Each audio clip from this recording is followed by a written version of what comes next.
You're tuned in to Ask the Master Auto Technician. Car questions? Get answers right now. Call 850-763-0555. James Auto Center, we fix it right, guaranteed. Beep, beep, beep, beep, yeah. All right, good morning, everybody. This is part 2 of our Thursday morning show. We just got off with Rob Lapham calling all the way from Port St. Joe, Florida. And I believe I got Brian Armstead on here. Now, Brian, are you in Maryland today, or are you still driving that Rolls-Royce Dawn around? I have seen... Hate. Go ahead. Don't hate. No, I don't. I have never seen anything quite like that. Suicide doors, a hood emblem that goes up and down. Those are just the things that just caught my attention. Please. Well, actually, my dear James. Yes. They're called coach doors because they open from the A pillar out. Yes. Traditional suicide doors open from the B pillar out. Oh, that's true. And they're 4-door. A suicide door car has 4 doors, whereas a coach door car has 2 doors. So it's a proper British function there. So, do you have any Grey Poupon in the back seat? No. Actually, I have it in the front because the Dawn is more of a driver's car, so it's the front with me. Proper position level. I will tell you what, you look very, very small in that Dawn. I mean, you didn't look like you were 6'8" in that thing. That thing seemed to fit you quite well on the pictures. Now, the little Fiat, was that a Fiat you were in, or a little Mini Cooper you were in? I saw it looked like you had your head sticking out. Yeah, it's a Fiat. Yeah, I looked at that and go, this is a clown car. There's no way he can't drive this thing. Your head was sticking 2 foot out of the sunroof on this thing.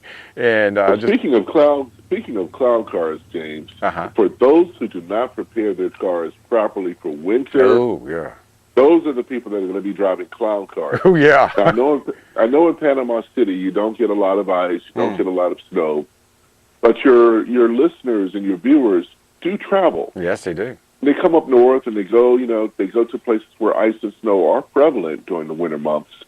And even if you don't have ice or snow, you need to prepare yourself for that drop in temperature that occurs no matter where you live. Yeah. And it's just good to do maintenance on your car. They can come to your center.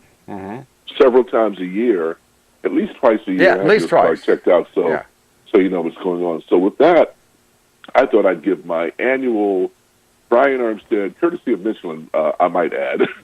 Even better. I like that. There's a lot. Michelin, Michelin has some expert tips on how to prepare your car. Now, I'll interject my own little tips in here, but since we only have a short period of time, here we go. First thing, of course, you want to do is check your tires. They lose pressure as temperatures drop, even if conditions are mild. Check your tire pressures once a month. Now, if you go to an area where it's freezing, we'll touch base on that a little bit later. But for Panama City, you want to make sure you check that tire pressure at least once a month.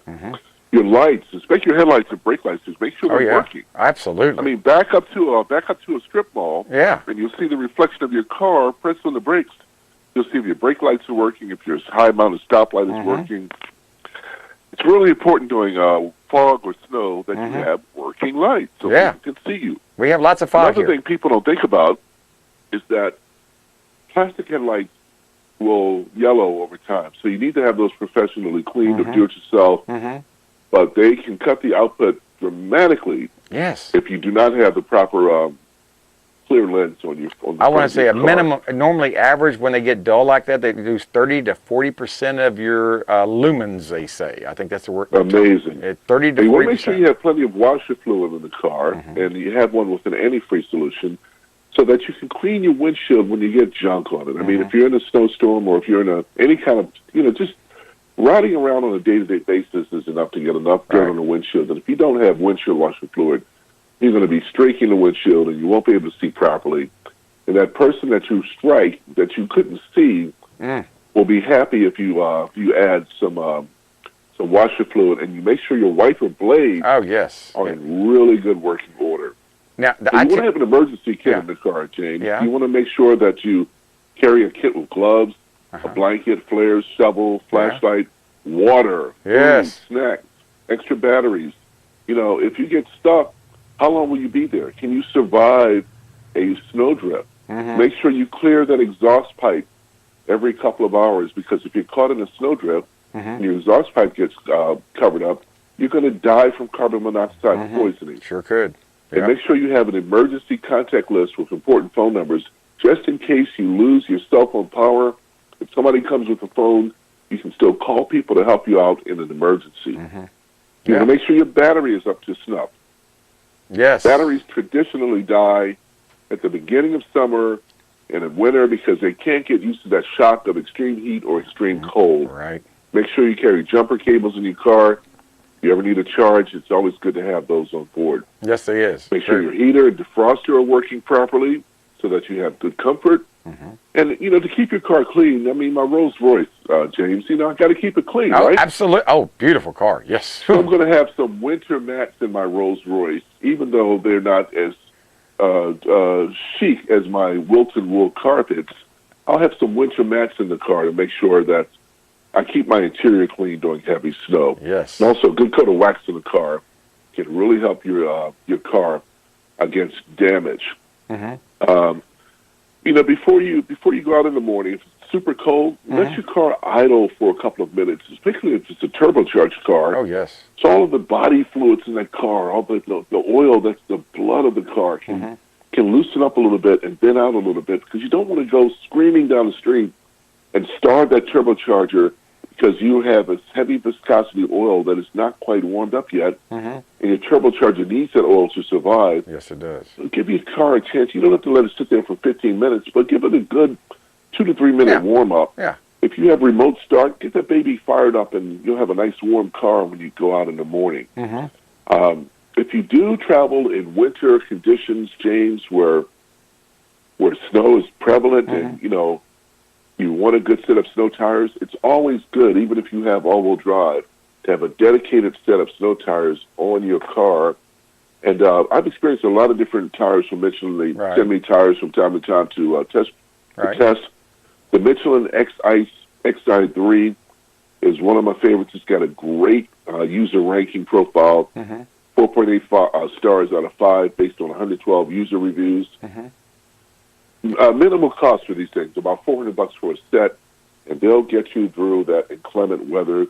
They use a total performance technology, which is designed not only to help you get through the snow, but to reduce fuel consumption. Because as you know, winter tires have a more of an aggressive profile, so they do have a trade-off in fuel performance, fuel economy. But Michelin has addressed that. This tire lasts for 40,000 miles, so it'll go 6 or 7 winters for you, unless you're a super heavy driver, before you have to change it. I gotta ask a question, because we don't do this down here. Do y'all change your tires twice a year? You put snow tires on in the winter and then regular tires on when spring gets here? Absolutely. I didn't know. I had to ask because I don't know.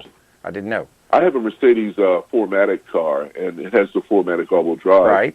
I still put snow tires on because I'm all over the place, James. I mean, you might call me one day and I'm in Palm Springs, California, and I might be in Pennsylvania the next day. That's true. I've seen that. Sometimes, most of the times I fly, but a lot of times I hit the road for press events, and it's always good to be able to get to the press event and get back home safely. Or even if I'm just doing my personal travel, I want to be safe. And that's the most important thing, yes. Be safe. That cushion of the dedicated snow tires really makes a great bit of difference. Got a trivia question for you, Mr. James Morris. All right, I'm up for it. The Michelin Man. Yeah. What's the official name of the Michelin Man? Bib, B-I-B. That's Bib for short, but Bibendum is the actual name of the Michelin Man. Oh, what was it again? It's Bibendum. Bibendum. I just called him Bib. yeah. Well, you got it right. Well, thank you. I call him the Pillsbury Doughboy of the tire industry. The Stay Puft Marshmallow Man. Every time. Yeah, but it's one of the world's oldest trademarks. It was created in 1894 at the Lyon exhibition, where the Michelin brothers had a stand to present their tires. So you're getting some great tires with a lot of legacy and history.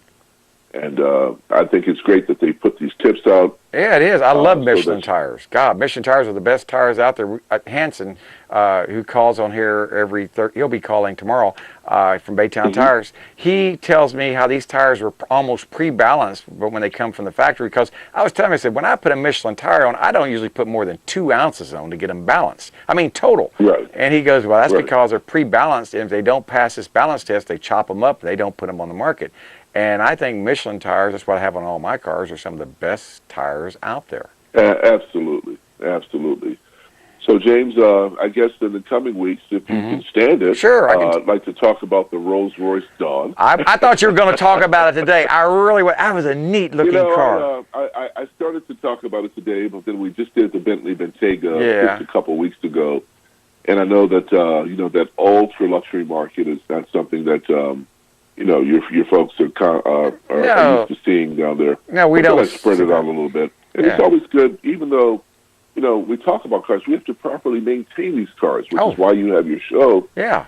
And if I don't kind of reinforce that message, then what good am I doing? I mean, I just come on to talk about new cars or cars that I've driven, but you don't have to do anything to them afterwards. It doesn't make a whole lot of sense. No, it does, and it's very important to keep that maintenance up. That way you can get that second 100,000 miles out of it. I know a lot of guys that won't do anything for the first 100,000 miles, and they trade their car off after they kind of haven't done any maintenance, and then the guy that gets it afterward has nothing but a headache afterwards. That's right. Right. Yes. So if you want more information on winter tires or Michelin tires, you can go to michelinman.com, and you'll see information on all of their tires. Sounds wonderful. I'm glad we talked about a little bit about tires because, as Michelin says, there's a lot riding on your tires out there. There really, there really is. Somebody's been watching those commercials.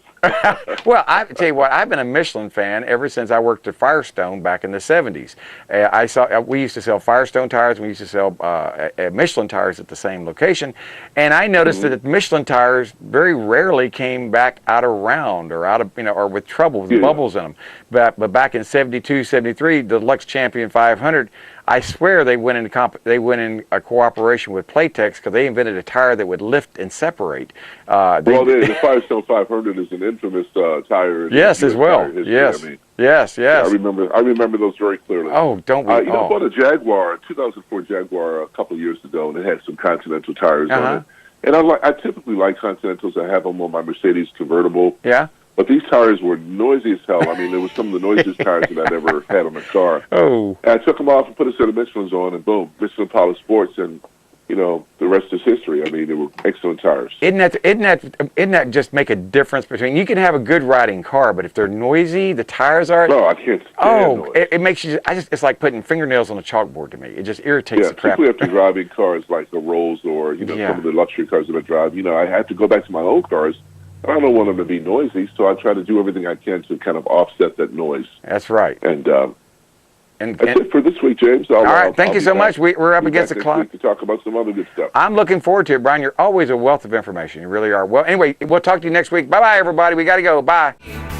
James Auto Center, we fix it right.